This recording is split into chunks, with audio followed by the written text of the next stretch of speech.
Hello friends, स्वागत करता हूं फिर से एक नई वीडियो के साथ आपके अपने YouTube channel mission of target पर। तो फ्रेंड्स, आज हम आप लोगों को 2020 का हिस्ट्री का ऑब्जेक्टिव क्वेश्चन बताने वाले हैं जो 2020 में बिहार बोर्ड के फाइनल एग्जाम में पूछा गया था।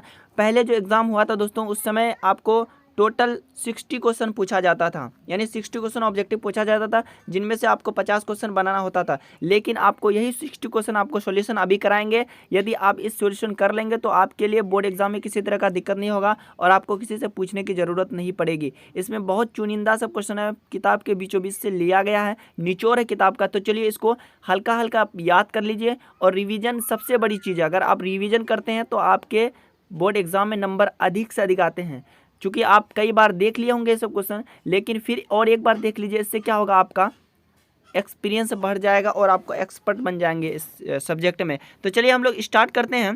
पहला प्रश्न आपके स्क्रीन पर है कुछ इस तरह से कि हड़प्पा किस नदी के किनारे बसा है, यानी स्थित है। इसका राइट आंसर होगा ऑप्शन नंबर डी हो जाएगा, रावी नदी के किनारे बसा हुआ है। चलिए अगला प्रश्न देखिए, पुरातत्व के अंतर्गत निम्न में कौन नहीं होता है। पुरातत्व के अंतर्गत इनमें से देखिए, पुरातत्व के अंतर्गत सिक्का भी आता है, अभिलेख भी पाया जाता है और भग्नावशेष भी पाया जाता है, लेकिन साहित्य नहीं पाया जाता है। इसका right answer option number A हो जाएगा।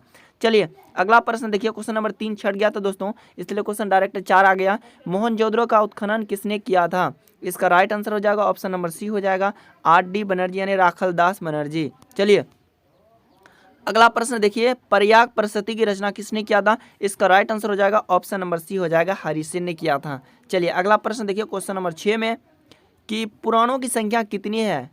पुराणों की संख्या कितनी है, how many numbers of Puranas. इसका right answer option number B हो जाएगा, 18 है। चलिए अगला प्रश्न देखिए, क्वेश्चन नंबर 7 में अशोक किस वंश का शासक था। अशोक था मौर्य वंश का शासक, ऑप्शन नंबर बी इनका 100% करेक्ट हो जाएगा।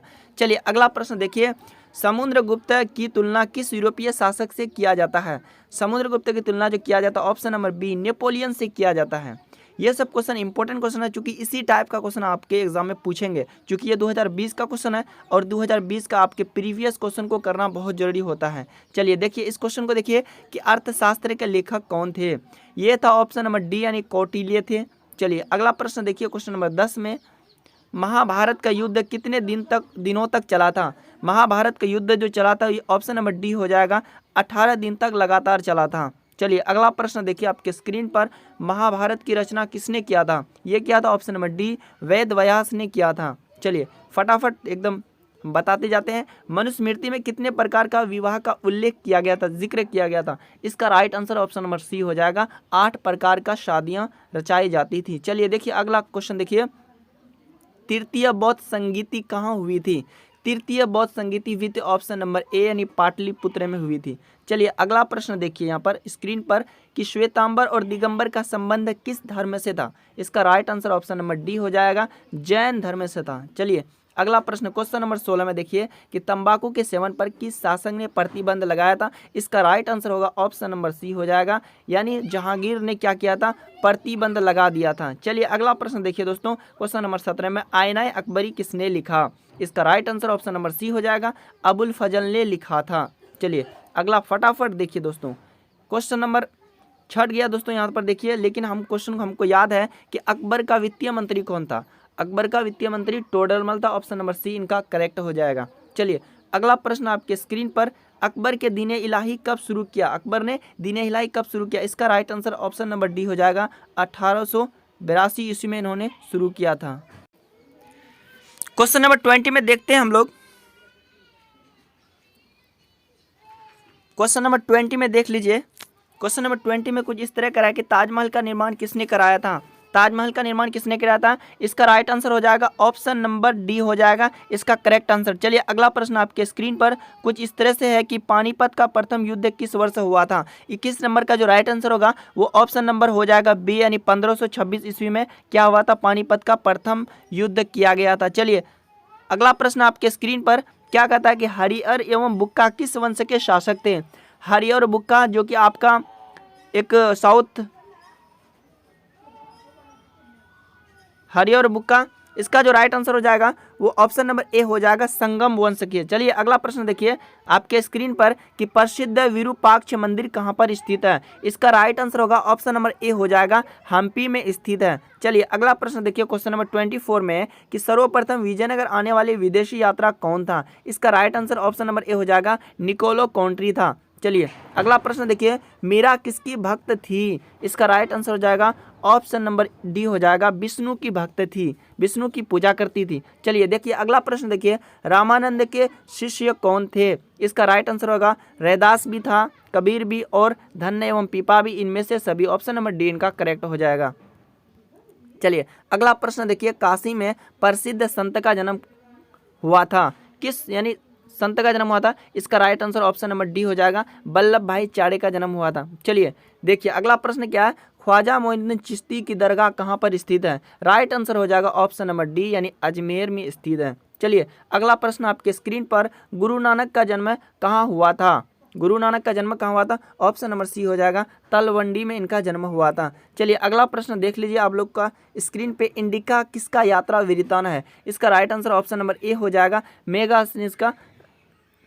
चलिए अगला प्रश्न देखिए क्वेश्चन नंबर 34 में, अस्थाई बंदोबस्त कहाँ लागू किया गया था। इसका राइट जो आंसर होगा वो ऑप्शन नंबर सी हो जाएगा, बंगाल में इनका सबसे पहले लागू किया गया था। चलिए अगला प्रश्न देखिए कि दामिने को क्या था। इसका राइट आंसर हो जाएगा ऑप्शन नंबर ए हो जाएगा, भूभाग। चलिए अगला प्रश्न देखिए क्वेश्चन नंबर 36 में, भारत आने वाले प्रथम यूरोपियन कौन थे। इसका right answer option number A हो जाएगा, पुर्तगाली था। चलिए अगला प्रश्न देखिए आपके स्क्रीन पर, कलकत्ता में सर्वोच्च न्यायालय की स्थापना कब हुई थी। इसका right answer option number C हो जाएगा, 1771 ईस्वी में हुआ था। चलिए अगला प्रश्न देखिए, कोल विद्रोह का नेता कौन था। कोल विद्रोह का नेता था ऑप्शन नंबर सी हो जाएगा, तीरथ सिंह था। चलिए अगला प्रश्न देखिए आपके स्क्रीन पर, पलासी का युद्ध कब लड़ा गया था। पलासी युद्ध लड़ा गया था 1764 ईस्वी में। ऑप्शन नंबर सी इनका 100% करेक्ट हो जाएगा। चलिए क्वेश्चन नंबर 40 में, 1857 के विद्रोह को किसने सर्वप्रथम संग्राम कहा था। Right answer option number A हो जाएगा, वी.डी. सावरकर ने कहा था। चलिए अगला प्रश्न देखिए आपके स्क्रीन पर, रानी लक्ष्मीबाई का जन्म कहाँ हुआ था। Right answer option number B हो जाएगा, काशी में इसका जन्म हुआ था। चलिए अगला प्रश्न देखिए, 1857 के विद्रोह के समय इंग्लैंड का प्रधानमंत्री कौन था। इसका राइट आंसर हो जाएगा ऑप्शन नंबर हो जाएगा आपका डी हो जाएगा, नहीं गैलस्टोन था। चलिए अगला प्रश्न देखिए आपके स्क्रीन पर, कि सैनिक द्वारा प्रयोग में लाए जाने वाले राइफल का नाम क्या था जो 1857 के विद्रोह के समय बनी थी। Right answer option number C हो जाएगा, रोमिंगटन R5। चलिए अगला प्रश्न देखिए 44 नंबर में क्वेश्चन क्या कहता है, 1857 के विद्रोह के समय भारत का बादशाह कौन था। Right answer option number C हो जाएगा, बहादुर शाह द्वितीय था।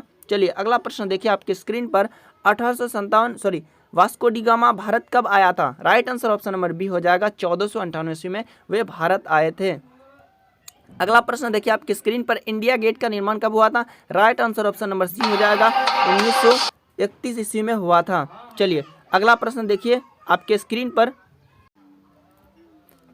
कलकत्ता में अंग्रेजों की किलेबंद बस्ती का नाम क्या था। अंग्रेजों ने जो बस्ती निर्माण किया था उसका नाम क्या था। उसका नाम था ऑप्शन नंबर सी हो जाएगा, फोर्ट विलियम नाम था अंग्रेजों की बस्ती का। चलिए अगला प्रश्न देखिए 48 नंबर में, 1920 में कौन सा आंदोलन हुआ था। 1920 में असहयोग आंदोलन हुआ था। सिर्फ आपको क्वेश्चन पढ़ना और डायरेक्ट आंसर लगा के आ जाना है। चलिए देखिए कौन सा आंदोलन डांडी से शुरू हुआ था। इसका राइट आंसर हो जाएगा ऑप्शन नंबर सी हो जाएगा, खिलाफत आंदोलन शुरू हुआ था। चलिए अगला प्रश्न देखिए क्वेश्चन नंबर 50 में 50 में, जलियांवाला बाग हत्याकांड कब हुआ था। Right answer option number A हो जाएगा, 13 अप्रैल 1919 ईस्वी में हुआ था। चलिए अगला प्रश्न देखिए आपके स्क्रीन पर, शहीद आजम किसे कहा जाता है। शहीद आजम सरदार भगत सिंह को कहा जाता है। चलिए अगला प्रश्न देखिए 52 का पुनः समझौता किस वर्ष हुआ था। राइट आंसर ऑप्शन नंबर हो जाएगा ए यानी 1932 ईस्वी में हुआ था। चलिए अगला प्रश्न देखिए, दिल्ली चलो का नारा किसने दिया था। Right answer option number A हो जाएगा, सुभाष चंद्र बोस ने दिया था। चलिए अगला प्रश्न आपके स्क्रीन पर, सर की उपाधि किसने वापस की थी। Right answer option number C हो जाएगा, रविंद्रनाथ टैगोर ने। चलिए अगला प्रश्न देखिए क्वेश्चन नंबर 55 में, कांग्रेस की स्थापना कब हुई थी। राइट आंसर हो जाएगा ऑप्शन नंबर सी हो जाएगा, 1885 ईस्वी में। चलिए अगला प्रश्न देखिए, स्वतंत्र भारत के प्रथम जनरल गवर्नर कौन थे।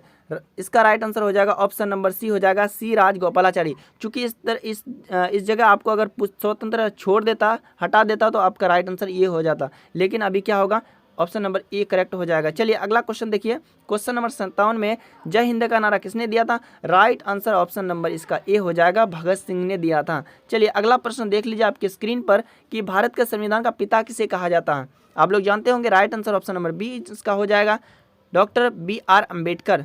चलिए अगला प्रश्न देखिए, भारत के प्रथम राष्ट्रपति कौन थे? Right answer option number C हो जाएगा, राजेंद्र प्रसाद। चलिए अगला प्रश्न देखिए, क्वेश्चन नंबर अंतिम में भारतीय संविधान कब लागू किया गया था? ये लागू किया गया था ऑप्शन नंबर डी यानी 26 जनवरी 1950 को। दोस्तों हो सकता है कोई त्रुटि हो, अगर कोई त्रुटि होगा तो हमें माफ़ कीजिएगा, और वीडियो अच्छी लगी तो लाइक कर दीजिए और चैनल को सब्सक्राइब कर दीजिए, क्योंकि मैं इसी तरह का वीडियो आपको लाता रहूँगा। और आपके एग्जाम बहुत करीब है, अच्छे से मेहनत कीजिए, उम्मीद करता हूँ अच्छे नंबर आएंगे आपके।